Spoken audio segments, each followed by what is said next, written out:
આંતરરાષ્ટ્રીય દરજ્જો મળ્યો છે। કેન્દ્રીય કેબિનેટમાં મહત્વનો નિર્ણય લેવાયો છે। સુરત એરપોર્ટને ઇન્ટરનેશનલ એરપોર્ટ તરીકે મંજૂરી મળી છે। પીએમ મોદીની અધ્યક્ષતામાં કેબિનેટ બેઠક મળી હતી।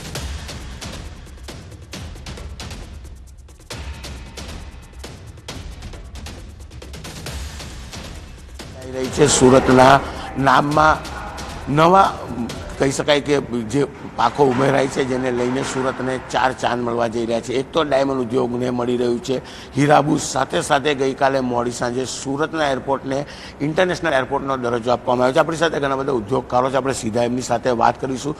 सूरत एरपोर्ट ने इंटरनेशनल एरपोर्टनो दर्जो मळ्यो छे तो एक खूब खुशीनी वात छे सूरतीओ माटे अने डायमंड इंडस्ट्री माटे, टेक्सटाइल माटे अने उद्योगकारो माटे पण बहु खुशीना समाचार छे। अने 17 तारीखथी जे सूरत इंटरनेशनल एरपोर्ट पर सीधी सूरतथी दुबईनी फ्लाइट जे शरू थई रही है बहु आवकार्य छे। दुनियाना कोई देशों जवानुं थाय रो मटीरियल माटे के पोलिशिंग माटे, सेलिंग माटे तो अहींयाथी बॉम्बे जवुं पड़तुं। बॉम्बेथी फ्लाइट पकड़ी हती। बहु खुशीनी वात छे કે સુરતને ઇન્ટરનેશનલ એરપોર્ટનો દરજ્જો મળવાથી બહુ ઉત્સાહ, બહુ ખુશી, એની કોઈ સીમા નહીં, એટલી મોટી વાત છે। સુરત એક ખૂબસૂરત બની જશે અને ભવિષ્ય સુરતનું બહુ સારું છે, કારણ કે એરપોર્ટ મળ્યું છે, ડાયમંડ બુશ મળ્યું છે। નરેન્દ્રભાઈના કાલે ઓપનિંગ થયા પછી આવતા વર્ષોની અંદર દુનિયાના લોકો ખરીદી માટે સુરત પધારશે। અહીંથી દુબઈ જવું હોય, હોંગકોંગ જવું હોય તો અમારે બોમ્બે જવું પડતું હતું ને અમારા સમયનો ઘણો એવો વેડફાઈ જતો હતો। આજે અમે એક દિવસમાં હવે જ્યારે દુબઈમાં ટેન્ડરો થતા હોય કે કોઈ બી એક્ઝિબિશનો થતા હોય તો અમે ખાલી એક દિવસ સવારથી સાંજે અમારો ટાઈમ બગાડ્યા વગર અમે આજે જ્યારે આવી જશું તેથી સમયની કિંમત બચશે। પ્રધાનમંત્રી નરેન્દ્ર મોદી 17 ડિસેમ્બરે સુરત ડાયમંડ બુર્સનું ઉદ્ઘાટન કરશે। વિશ્વની સૌથી વિશાળ કોર્પોરેટ ઓફિસ હબ તરીકે ડાયમંડ બુર્સ રાજ્ય અને દેશના આર્થિક વિકાસ માટે મહત્વનો ભાગ ભજવશે। 3400 કરોડના ખર્ચે 35.54 એકરમાં બનેલા આ ડાયમંડ બુર્સ રફ અને પોલિશ્ડ ડાયમંડ ટ્રેડિંગનો ગ્લોબલ સેન્ટર બનશે। આ ડાયમંડ બુર્સમાં 4500થી વધારે ઓફિસો એકબીજા સાથે જોડાયેલી છે, જ્યાં 67000 જેટલા લોકો એક સાથે કામ કરી શકશે। આ ઉપરાંત અહીં પ્રવેશ પહેલા high security checkpoints, public announcement system પણ આવેલ છે। બિલ્ડિંગના ગ્રાઉન્ડ ફ્લોર પર બેંક, રેસ્ટોરન્ટ, ડાયમંડ લેબ વગેરેની સુવિધાઓ પણ ઉપલબ્ધ કરાવાઈ છે। સુરતમાં બનેલા ડાયમંડ બુર્સ પર દેશ વિદેશના વેપારીઓની નજર રહેશે।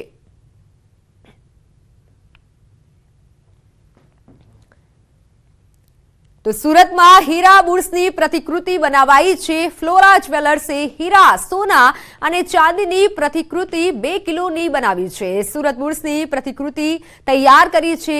હીરા બુર્સ આઇકોનિક બિલ્ડિંગ હોવાથી પ્રતિકૃતિ બનાવી છે। 7 રાજ્યોના 35 કારીગરોએ આ પ્રતિકૃતિ તૈયાર કરી છે।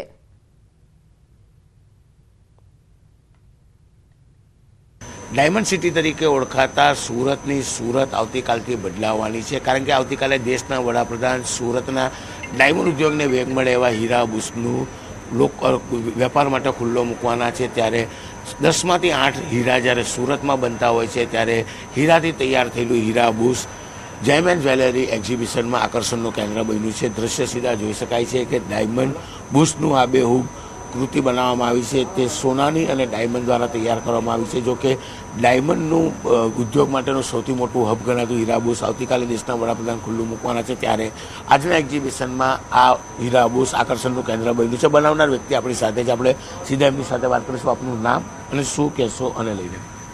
Jatin Kakadiya, Flora Jewels Private Limited. આ એક ભારત શ્રેષ્ઠ ભારત અને આત્મનિર્ભર ભારતનું એસટીબીનું આ બેજોડ પ્રતિકૃતિ અમે બનાવી છે। 35 જેટલા અમારા કારીગરોએ અલગ અલગ રાજ્યના એમણે આ 60 દિવસની એમની અગાધ મહેનત છે થી અમે આ બનાવી છે। કેટલા ડાયમંડ લાગ્યા છે, કેટલું સોનું વપરાયું છે અને કેટલા દિવસની મહેનત? 60 દિવસની મહેનત છે અને અંદાજે 2 કિલો મેટલ યુઝ થયું છે। પંચ ધાતુ અમે યુઝ કરી છે હીરા સાથે અને અંદાજે 7000 જેટલા નંગ આમાં યુઝ થયા છે હીરાના। વેલ્યુ ગણીએ તો કેટલી વેલ્યુ કહી શકાય? આની વેલ્યુ તો એનું કારણ છે કે અમે આ પ્રતિકૃતિ આવતીકાલે માનનીય પ્રધાનમંત્રી મોદી સાહેબ જ્યારે એસટીબીનું ઉદ્ઘાટન કરવાના છે ત્યારે અમે એમને આ પ્રતિકૃતિ ભેટ આપવાના છીએ। એટલે પ્રતિકૃતિ આ ભેટ આપવાના છે એટલે આની કોઈ અનમોલ વસ્તુ છે, કિંમત ન હોય. બિલકુલ, દેશના વડાપ્રધાન કાલે સુરત આવવાના છે અને હીરાબુસ જ્યારે ઉદ્યોગ માટે ખુલ્લું મૂકવાના છે ત્યારે ગિફ્ટ પેટે આ કલાકૃતિ તૈયાર કરવામાં આવી છે તે તો આપવામાં આવશે. પણ સૌથી મહત્ત્વની વાત છે, કલાકૃતિ હોય કે ઓરિજિનલ ડાયમંડ બુશ હોય, અલગ અલગ રાજ્યના તમામ લોકો એકત્ર થઈને આ બુશ તૈયાર કર્યું છે. એટલે કે કલાકૃતિ બનાવનાર જે મજૂરો કારીગર છે તે બી અલગ અલગ રાજ્યના છે અને ડાયમંડ બુશ બનાવ્યું છે તેમાં અલગ અલગ પ્રાંતના શ્રમિકો છે. એટલે કે કહી શકાય કે ડાયમંડ બુશ ચર્ચાનું કેન્દ્ર છે અને ચોક્કસ આ ડાયમંડ બુશ સુરતની ઓળખમાં એક નવા 4 ચાંદ ઉમેરે તેવું દેખાઈ રહ્યું છે. કેમેરામેન ભરત બ્રહ્મભટ્ટ સાથે કીર્તેશ પટેલ, ન્યૂઝ 18 ગુજરાતી, સુરત. તો મહત્વના સમાચાર, પીએમ મોદી આવતીકાલે સુરત આવશે. પીએમના સ્વાગત માટે સુરતમાં ભવ્ય તૈયારીઓ કરવામાં આવી રહી છે.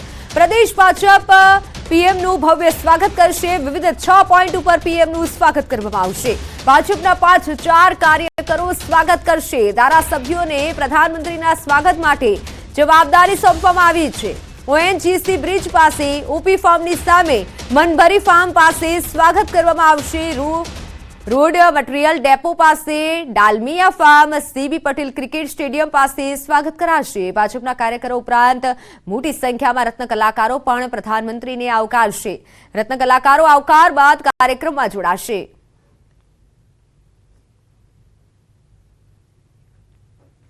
તો સુરતમાં પીએમ મોદીના આગમન પહેલા સુરક્ષાની દ્રષ્ટિએ રિહર્સલ પણ કરવામાં આવ્યું છે.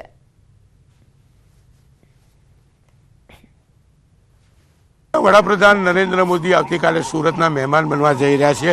ડ્રીમ સિટી ખાતે આવેલા હીરાબુસના ઉદ્ઘાટન માટે આવી રહ્યા છે ત્યારે આગલે દિવસે દ્રશ્ય સીધા જોઈ શકાય છે કે તેમના કોન્વેની રિહર્સલ કરવામાં આવી રહી છે. જે પ્રકારે કોન્વે આવી રહ્યો છે દ્રશ્ય સીધા જોઈ શકાય છે કે સુરત ખાતે પહોંચશે. સુરત ખાતે આવીને પહેલા એરપોર્ટનું ઉદ્ઘાટન કરશે, ત્યારબાદ તેઓ સીધા સુરતના ખજોદ ખાતે આવેલા ડ્રીમ સિટીના ડાયમંડ બુશ ખાતે પહોંચશે. ત્યાં આગળ ડાયમંડ બુશમાં પ્રથમ વિઝિટ કરશે, ત્યારબાદ 2000 જેટલા મહેમાનો જે દેશ વિદેશથી આવેલા છે તેમને સંબોધન કરશે. સૌથી મહત્વની વાત છે કે ડાયમંડ બુશ હીરા ઉદ્યોગનું સૌથી મોટું એક સપનું હતું. ડાયમંડ બુશમાં 45,000 કરતાં વધારે ઓફિસો આવી છે. દેશ વિદેશના બાયરો અહીંયા હીરા ખરીદવામાં આવશે. કહી શકાય કે ડાયમંડ સિટી એટલે કે સુરતને ડાયમંડ સિટી તરીકે ઓળખવામાં આવે છે અને 10માંથી 8 હીરા જ્યારે સુરતમાં તૈયાર થતા હોય છે ત્યારે ડાયમંડ ઉદ્યોગને વેગ મળે તે માટે ખાસ તૈયાર કરવામાં આવેલું હીરાબુસ આવતીકાલે હીરા ઉદ્યોગકારો માટે ખુલ્લું મૂકવાના છે. ત્યારે આ હીરાબુસનું ઉદ્ઘાટન કરવા દેશના વડાપ્રધાન નરેન્દ્ર મોદી ખુદ આવી રહ્યા છે. ત્યારે દ્રશ્ય જોઈ શકાય છે 24 કલાક પહેલાં એટલે કે આવતીકાલે ઉદ્ઘાટન છે એ પહેલાં જ દેશના વડાપ્રધાનના કોન્વેની રિહર્સલ ચાલી રહી છે. દ્રશ્ય સીધા જોઈ શકાય છે કે આવતીકાલે આ જ સમયે દેશના વડાપ્રધાન હીરાબુસ ખાતે પહોંચશે. સૌપ્રથમ આવ્યા બાદ હીરાબુસની મુલાકાત કરશે. પ્રથમ બ્લેક ગાડી છે, બ્લેક ગાડીમાં આગળ બેસીને તેઓ આવશે. સતત તેમનો કોન્વે છે આવી રહ્યો છે. જોઈ શકાય છે હીરાબુસની મુલાકાત બાદ તેઓ અહીંયા કહી શકાય કે એક સભાને સંબોધવાના છે. 2000 જેટલા તમામ હીરા ઉદ્યોગ સાથે જોડાયેલા અગ્રણીઓ અને 2000 કરતાં વધારે મહેમાનો વિદેશથી સુરત આવવાના છે. ખાસ કરીને દેશના વડાપ્રધાન સાથે ગુજરાત રાજ્યના મુખ્યમંત્રી પણ તેમની સાથે અહીંયા આવવાના છે. 1 કલાક જેટલી તેમની સભા ચાલશે કારણ કે સુરતનો સૌથી મોટો ઉદ્યોગ હીરા ઉદ્યોગ કહી શકાય છે. ત્યારે હીરા ઉદ્યોગને હીરાબુસ શરૂ થયા બાદ સૌથી મોટો વેગ મળે તેવી શક્યતાઓ દેખાઈ રહી છે. લાંબા સમયથી હીરાબુસની આતુરતાથી રાહ જોવાઈ રહેલી, જોકે સુરતને એક સાથે અનેક સોગાતો આવતીકાલે મળવાની છે. હીરાબુસ તો ઓપન થશે, સાથે સાથે સુરત એરપોર્ટને ગઈકાલે જ ઇન્ટરનેશનલ એરપોર્ટનો દરજ્જો આપવામાં આવ્યો છે. એટલે કે તેના નવા ટર્મિનલ બિલ્ડિંગનું ઓપનિંગ સાથે સુરતથી 2 ઇન્ટરનેશનલ ફ્લાઇટોને બી લીલી ઝંડી દેશના વડાપ્રધાન આપે તેવી શક્યતાઓ દેખાઈ રહી છે. કેમેરામેન ભરત બ્રહ્મભટ્ટ સાથે કીર્તેશ પટેલ, ન્યૂઝ 18 ગુજરાતી, સુરત.